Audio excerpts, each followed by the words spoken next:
Assalamualaikum warahmatullahi wabarakatuh. Tak lama ini kita digemparkan dengan ditetapkannya Habib Rizik sebagai tersangka. Kabarnya beliau ditahan di rutan Polda Metro Jaya sebagai tersangka penghasutan dan melawan petugas dalam kasus kerumunan acara di Petamburan, Jakarta Pusat. Setelah kabar itu selesai, kini banyak kembali yang mempersoalkan FPI, yakni organisasi yang dipandu oleh IBHRS. Banyak komentar miring atas organisasi tersebut. Sepertinya mereka perlu bukti, sejarah, dan ketulusan seorang IBHRS melahirkan ormas tersebut. Lantas, bagaimana kelanjutannya? Yuk, simak ulasan lengkapnya berikut ini. Dalam video ini, Habib Rizik beberkan tentang kronologi terbentuknya FPI. Habib Rizik mengakui semenjak mulai SD, SMP, SMA, sampai universitas boleh dikatakan orang yang paling tidak suka berorganisasi. Jadi memang saya nggak tertarik untuk berorganisasi sama sekali. Nah, begitu pulang ke Indonesia pun, saya makin nggak tertarik dengan organisasi. Nah, begitu melihat banyak pertikaian, banyak perbedaan, banyak orang fanatik yang berlebihan terhadap organisasi, lebih daripada fanatik terhadap agamanya. Saya makin alergi dengan yang namanya organisasi. Jadi kita ketika itu lebih suka mengajar di masjid, di musola, di sekolah-sekolah. Saya mengajar waktu itu. Jadi kita melepaskan diri daripada persoalan-persoalan organisasi. Saya pulang ketika itu tahun 90 kita mulai mengajar di perguruan Islam Jamiat Khair. Kemudian kita mengajar juga di beberapa sekolah lain, mengajar juga di beberapa instansi swasta maupun pemerintah. Kemudian kita juga mulai terjun ke dunia tabligh, dunia dakwah. Nah, itu berlangsung sampai tahun 98, tahun lahirnya Front Pembela Islam. Jadi bagaimana nih orang yang nggak suka organisasi, tahu-tahu 98 bisa muncul Front Pembela Islam. Jadi memang ceritanya dari tahun 90 sampai 98 dunia dakwah ini kan boleh dikatakan berada di bawah tekanan. Iya, berada di bawah tekanan Orde Baru.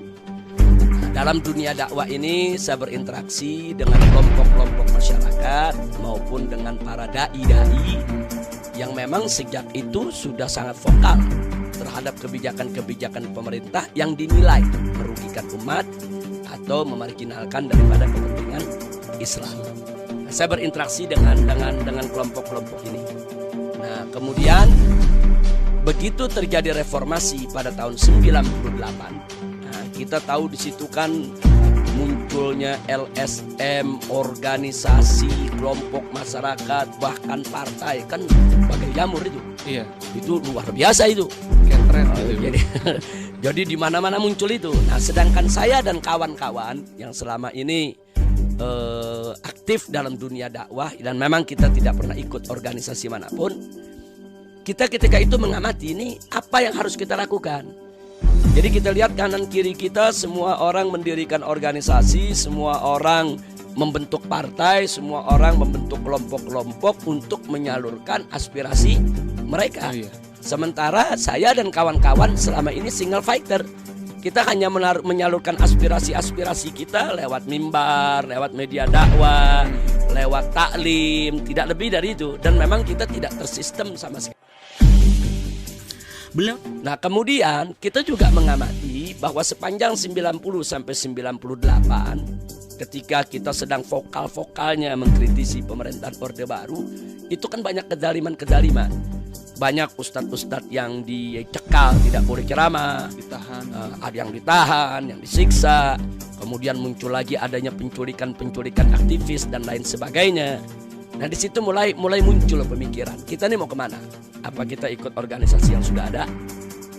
Apa kita ikut partai-partai yang sudah ada maupun yang baru lahir? Berarti kita, kalau itu putusan kita, berarti kita terjun ke dunia politik. Atau kita membentuk kelompok baru yang mana kita memiliki aspirasi yang sama, visi dan misi yang sama. Atau kita tetap seperti ini, single fighter. Begitu kita kumpul dengan teman-teman yang memang dari 90 sampai 98 ini sangat vokal mengkritisi kebijakan pemerintah yang merugikan Islam, ya, nah, akhirnya dari hasil diskusi tersebut disepakatilah untuk membentuk Front Pembela Islam. Nah, tapi memang ketika dibentuk jadi organisasi spontan, nggak punya ADART, nggak tahu aturannya bagaimana, orang nggak pernah berorganisasi. Itu dia. Jadi begitu sepakat langsung kita lontarkan pada acara tabligh akbar malam peringatan 17 Agustus di Pondok Pesantren Al-Um. Nah, sehingga pada awal pendirian FPI ini sebetulnya pengurus pun juga bingung ini mau dibawa kemana dan mau bagaimana. Nah, tapi karena kita sudah cetuskan dan sambutan umat juga luar biasa, ya tidak ada jalan lain, kita harus terus menggelar pertemuan-pertemuan sambil kita belajar dari organisasi-organisasi yang sudah ada, khususnya yang sudah berpengalaman seperti Muhammadiyah, seperti NU, seperti Al-Irsyad, juga seperti organisasi Al-Wasliyah dan lain sebagainya.